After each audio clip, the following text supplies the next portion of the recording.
Hey everyone! You know, every week it feels like we're living in a science fiction movie that's been fast-forwarded. This week alone, we've got Google claiming their quantum chip created an entirely new state of matter, Albania appointing an AI chatbot as an actual government minister, China saying they've built an AI that's 100 times faster than ChatGPT, and the US government finally stepping in to regulate AI companies. Now, I've been covering tech for over a decade, and I've learned one thing. When everyone's shouting about breakthroughs, it's usually time to take a step back and ask the uncomfortable questions. So today we're going to dig deep into each of these stories, examine what's really happening behind the headlines, and figure out what this all means for our future. Let's start with what might be the most overhyped story of the bunch. Google's quantum claims, breakthrough or marketing stunt. So Google's making some pretty bold claims about their Willow quantum chip.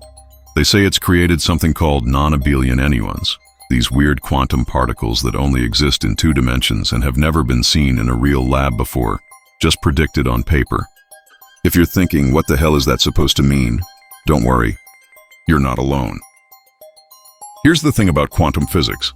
It's full of these exotic particles and states that sound amazing in theory, but are incredibly hard to create in practice. Non-abelian anyons are special because they could theoretically be used to build quantum computers that fix their own errors. And that's a big deal because right now, quantum computers are basically quantum babies. They cry and break down if you look at them wrong. But here's where I get skeptical, and you should too. Google hasn't actually published this research in a peer-reviewed journal yet. They've just made announcements and put out some preliminary data. And if you've been following Google's quantum claims over the years, you'll notice a pattern. Back in 2019, they claimed they achieved quantum supremacy.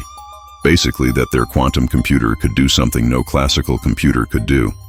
Sounds impressive, right? Well, IBM immediately fired back saying, hold up, our classical supercomputers can actually solve that same problem. It'll just take a little longer. And they were right. So Google's track record on quantum announcements is, let's just say, they have a tendency to oversell their achievements. Now, don't get me wrong, if Google really has created these anyons, it's genuinely important for the future of quantum computing. We could be looking at quantum computers that actually work reliably in maybe 10 to 15 years instead of the perpetual 20 years away timeline we've been hearing forever.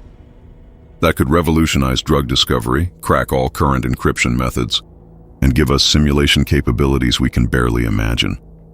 But here's the uncomfortable truth nobody wants to talk about. Quantum computing has been just around the corner for about 30 years now. I remember articles from the early 2000s saying quantum computers would change everything by 2010, then 2015, then 2020. You see the pattern. The real test isn't whether Google can create these exotic particles in a highly controlled lab environment. It's whether they can do it consistently, at scale, and in a way that actually leads to practical quantum computers. And on that front, we're still waiting for proof. Which brings me to our next story, where a small European country decided to stop waiting for humans to solve their problems and handed the keys to an Albania's AI minister. Bold experiment or recipe for disaster. Now this is where things get really interesting and honestly, a little scary. Albania, a country that's been trying to get into the European Union since 2009 and keeps getting rejected partly because of corruption, just appointed an AI chatbot as an official cabinet minister. Not an advisor, not a consultant, but an actual minister with real decision-making power over government contracts. Let me give you some context here. Albania ranks 101st out of 180 countries on the Global Corruption Index. That's not great. We're talking about a place where government contracts have historically been decided by who you know, how much you're willing to pay under the table, and whether you have connections to the right political families. It's the kind of systemic corruption that makes foreign investors nervous and keeps countries out of the EU. So Prime Minister Edi Rama had what seems like a brilliant idea. If humans are corrupt, why not let an AI make the decisions? The AI minister, called Diela, is supposed to evaluate every single government contract proposal, flag anything suspicious, and block deals that smell fishy. No bribes, no family connections, no political pressure, just pure, objective analysis. Sounds perfect, right? Well, here's where my years of studying AI governance kick in. And I have to tell you, this is either going to be a case study in successful innovation or a spectacular failure that other countries will learn from for decades. Let's start with the technical reality. Diela is built on OpenAI's GPT models running on Microsoft's cloud infrastructure. So despite the fancy name and government title, it's basically ChatGPT in a suit. And here's the first problem. GPT models are what we call black boxes. Nobody, not even the engineers who built them, can tell you exactly why they make specific decisions. When Diela rejects a contract proposal, how do we know if it's because the proposal is actually corrupt or because the AI has some weird bias in its training data? And let's talk about that training data for a second. AI systems are only as good as the data they learn from. If you train an AI on 20 years of Albanian government contracts that were likely influenced by corruption, what exactly is that AI going to learn? It might just perpetuate the same corrupt patterns, but now with a technological stamp of approval that makes it harder to question. Then there's the accountability problem. When a human minister makes a bad decision, we can fire them, prosecute them, or vote them out. When an AI makes a decision that costs taxpayers millions or blocks a legitimate project, who's responsible? The Prime Minister who deployed it? Microsoft for hosting it? OpenAI for building the underlying model? This is uncharted legal territory. And Albania is essentially volunteering to be the guinea pig. But here's what really worries me. Albania is doing something that even the most technologically advanced countries haven't attempted. Estonia, often praised for its digital governance, still keeps humans in the loop for major decisions.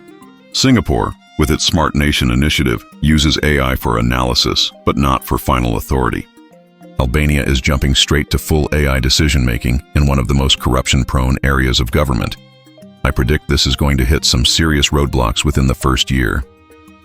Private companies will figure out how to game the system, maybe by using specific keywords that the AI responds well to, or by structuring proposals in ways that avoid triggering the fraud detection algorithms.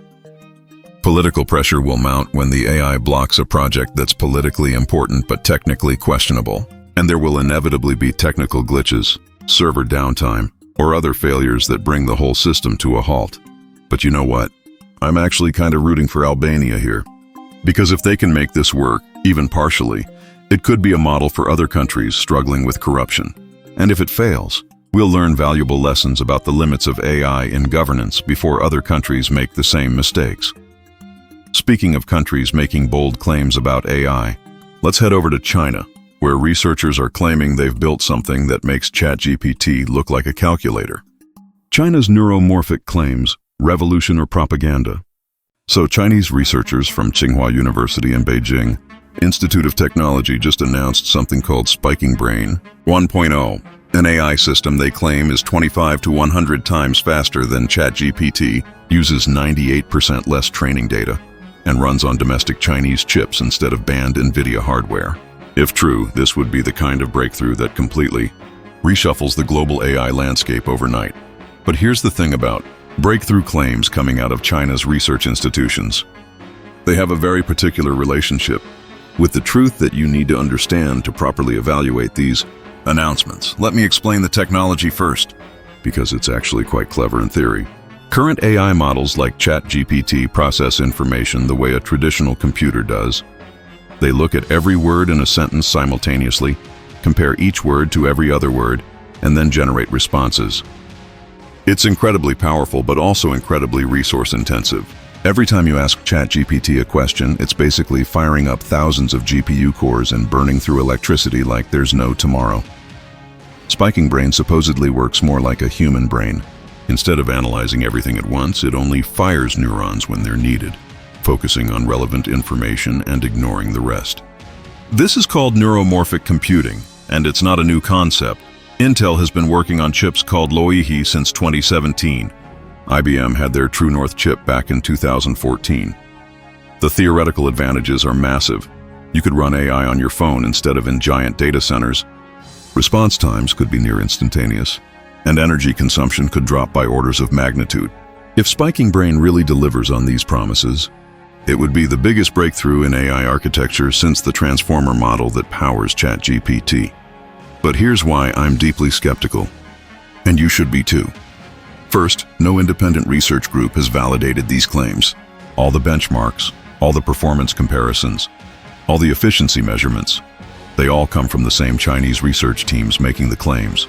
In legitimate scientific research, extraordinary claims require extraordinary evidence, preferably verified by multiple independent labs. That hasn't happened here. Second, the comparison itself is misleading. Saying Spiking Brain is 100 times faster than ChatGPT is like saying a Formula One car is faster than a cargo ship. Sure, the F1 car is faster, but the cargo ship can carry 20,000 containers across an ocean. Different tools for different jobs. Neuromorphic chips are great at pattern recognition and real-time processing, but they're traditionally terrible at the kind of complex language reasoning that makes ChatGPT useful. Third, let's talk about timing. This announcement comes right as the US is tightening export controls on AI chips to China. The claim that Spiking Brain runs on domestic Meta-X chips instead of NVIDIA hardware isn't just a technical detail, it's a geopolitical statement. It's China saying, your sanctions can't stop us because we don't need your technology anymore. But here's the reality check. Meta-X is a small startup that has never produced chips at the scale needed for serious AI applications. Claiming they can compete with NVIDIA's decades of optimization and manufacturing expertise is like claiming a garage startup can build better rocket engines than SpaceX. I've seen this pattern before with Chinese AI announcements. Remember when Baidu claimed their Project Apollo would have fully autonomous cars on the road by 2018? Or when various Chinese labs claimed to have achieved breakthroughs in artificial general intelligence that turned out to be less than advertised. Now, I'm not saying Chinese researchers aren't capable of genuine breakthroughs. They absolutely are. Some of the most important AI research in recent years has come out of Chinese institutions. But there's enormous political pressure in China to show technological independence, especially in AI, and that pressure sometimes leads to inflated claims that don't hold up under international scrutiny. My prediction: Spiking Brain probably does represent some genuine advances in neuromorphic computing, but the 100 times faster claim will turn out to be true only under very specific, limited conditions that don't translate to general AI tasks. We'll see some impressive demos, maybe some specialized applications, but nothing that threatens the dominance of current AI architectures. But you know what's not inflated or overhyped? The US government's sudden realization that maybe, just maybe, they should have some oversight over the AI systems that might determine the future of civilization. US AI regulation: too little, too late, or just in time. After years of essentially letting AI companies police themselves, the US government is finally stepping in with some actual oversight. OpenAI, Anthropic, and soon Google have agreed to submit their new AI models to the US AI Safety Institute for testing before they're released to the public. California just passed a law requiring kill switches on large AI models. And for the first time, there are actual consequences for non-compliance. Now, if you're wondering why this is happening now, after years of basically hands-off policy, the answer is pretty simple. Everyone finally realized that AI might actually be dangerous. I know that sounds obvious, but you have to understand the context here. For decades, US tech policy has been based on what's called permissionless innovation. Basically, let companies build whatever they want and figure out the problems later. It worked pretty well for social media, e-commerce, and mobile apps. Sure, we got some unintended consequences like election interference, privacy violations, and teenage mental health crises, but nothing that threatened the fundamental stability of society. AI is different. We're not talking about apps that show you personalized ads or help you order food. We're talking about systems that can potentially manipulate elections, create biological weapons, crash financial markets, or convince millions of people of completely false information. The stakes are higher, and suddenly move fast and break things doesn't seem like such a great philosophy. So what exactly is this new oversight going to look like? The AI Safety Institute, which was created under a Biden executive order in 2023, will get access to new AI models before they're released. They'll test for things like bias, potential for misuse, alignment with human values, and robustness against adversarial attacks. If a model fails these tests, theoretically it won't get approved for public release.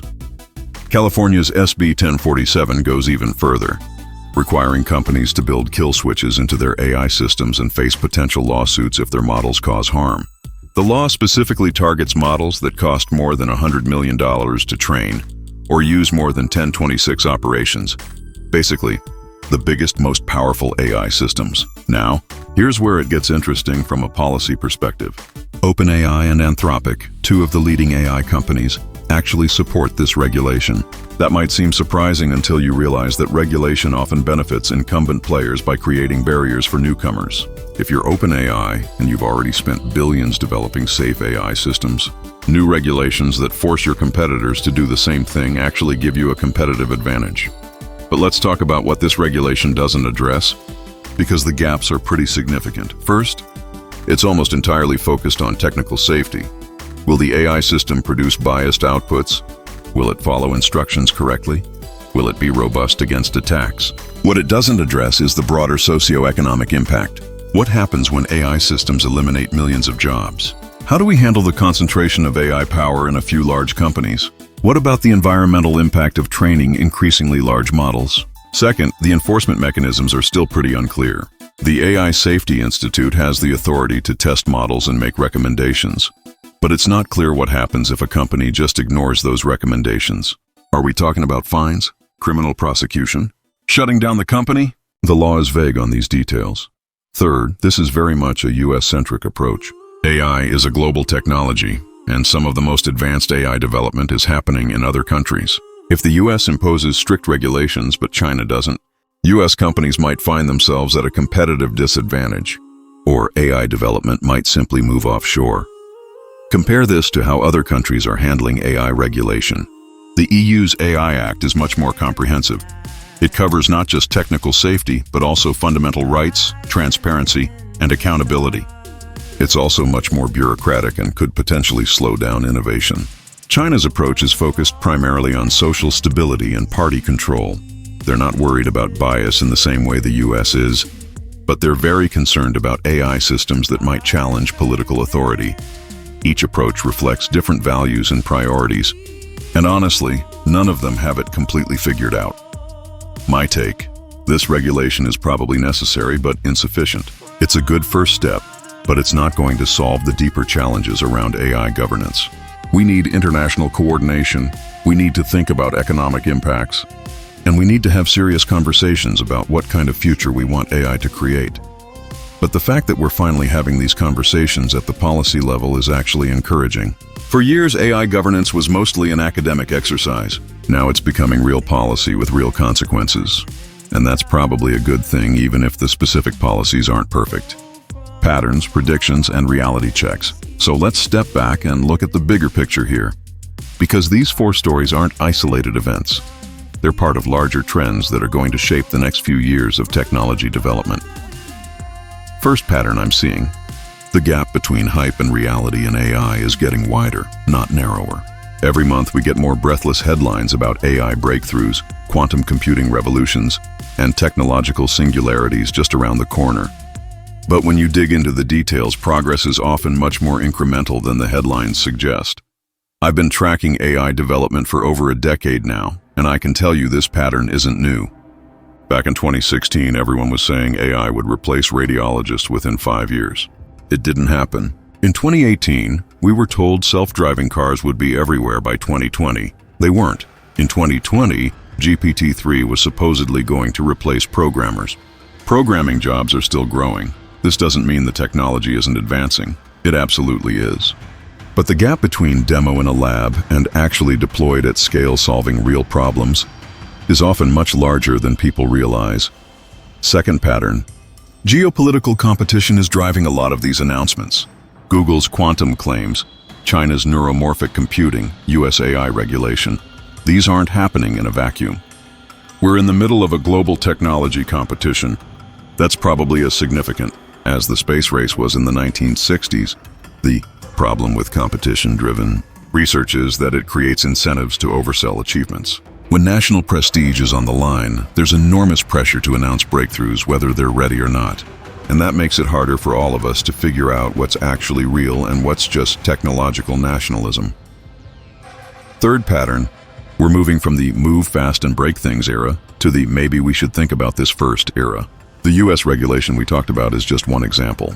We're seeing similar conversations happening globally about everything from facial recognition to algorithmic bias to the environmental impact of AI. This shift is probably necessary, but it's also going to slow down certain types of innovation, and that creates a tension between countries that prioritize safety and countries that prioritize speed. Guess which approach is likely to win in the short term? Now, let me make some predictions about where this is all heading. Based on these patterns, by the end of 2025, I expect we'll see the first major AI safety incident that leads to significant regulatory backlash. Maybe it's an AI system that causes financial market instability, or generates convincing misinformation that affects an election, or fails catastrophically in a safety-critical application. When it happens, the regulatory response will be swift and probably too broad. I also expect we'll see increased fragmentation in global AI development. The US, EU, and China are all moving toward different regulatory frameworks and different technical standards. This is going to make it harder for AI systems to work across borders and could lead to a kind of splinter net for AI applications. On the technology side, I think we're going to see more specialization and less focus on general-purpose AI systems. The era of bigger is better in AI models is probably coming to an end, partly due to energy costs, partly due to regulatory pressure, and partly because we're hitting diminishing returns. And finally, I think we're going to see a backlash against AI hype. People are getting tired of being told that every new development is revolutionary when most of them turn out to be incremental. Companies that can deliver practical, reliable AI solutions without the marketing nonsense are going to have a competitive advantage. The uncomfortable truths we need to discuss. But let's talk about some things that aren't making headlines but probably should be, because these are the issues that are going to determine whether AI actually improves human life or just makes things more complicated. Energy consumption is the big one nobody wants to talk about. Training a large language model like GPT-4 uses about as much electricity as 300 American homes use in a year. Every time you have a conversation with ChatGPT, you're basically turning on a light bulb for about 20 minutes somewhere in a data center. Scale that up to billions of users, and we're talking about a significant chunk of global electricity consumption. Now, tech companies love to talk about renewable energy and carbon offsets. But the reality is that most of this power is still coming from the grid, and the grid still runs mostly on fossil fuels. We're essentially burning coal and natural gas to power AI systems that help people write emails and generate art. Is that a good trade-off? I'm not sure anyone's really thought about it seriously. Then there's the job displacement issue, which is much more nuanced than either the optimists or pessimists want to admit. AI isn't going to replace all jobs overnight, but it's going to eliminate some jobs much faster than it creates others. And the people losing jobs often aren't the same people getting the new ones. A radiologist who spent 10 years in medical school isn't going to become an AI trainer overnight.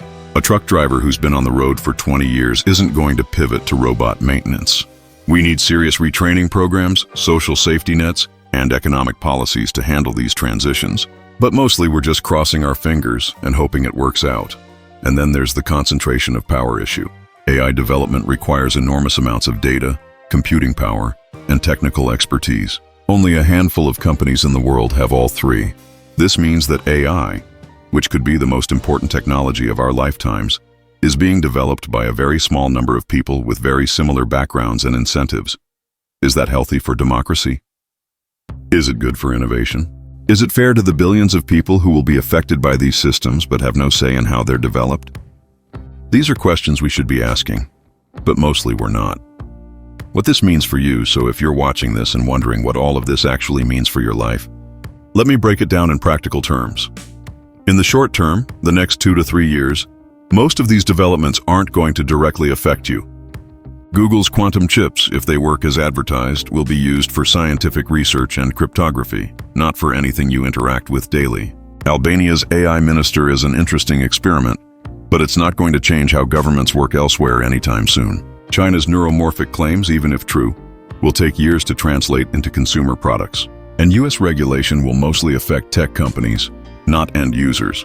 What will affect you is the continued improvement in AI assistance, better language translation, more sophisticated recommendation systems, and gradually more AI-powered features in the apps and services you already use. Nothing revolutionary, just steady progress. In the medium term, 5 to 10 years, that's when things get more interesting. If current trends continue, we'll have AI systems that are significantly more capable than today's models, running on much more efficient hardware, with more sophisticated safety measures and regulatory oversight. This could mean AI assistants that actually feel like talking to a knowledgeable colleague, AI systems that can handle complex professional tasks, and AI-powered automation in everything from healthcare to transportation. But it also means dealing with the side effects: job displacement in knowledge work, more sophisticated misinformation, potential surveillance capabilities, and the social and psychological effects of interacting with AI systems that are increasingly indistinguishable from humans.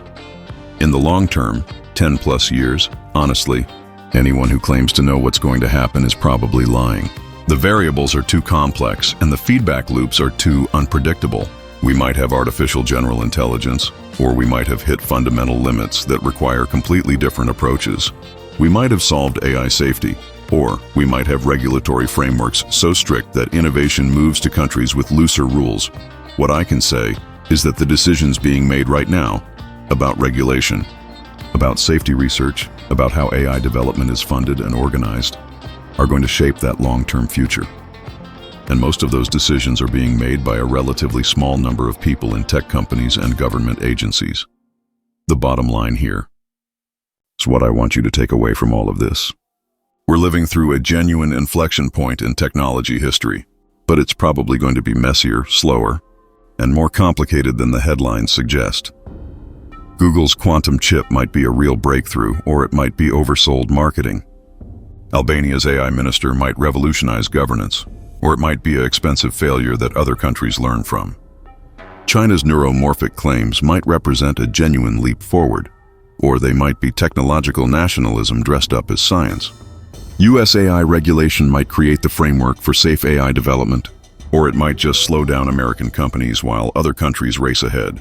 The truth is, we won't know which of these narratives is correct for several years, and that's actually okay. Progress in technology has always been uncertain, non-linear, and full of false starts.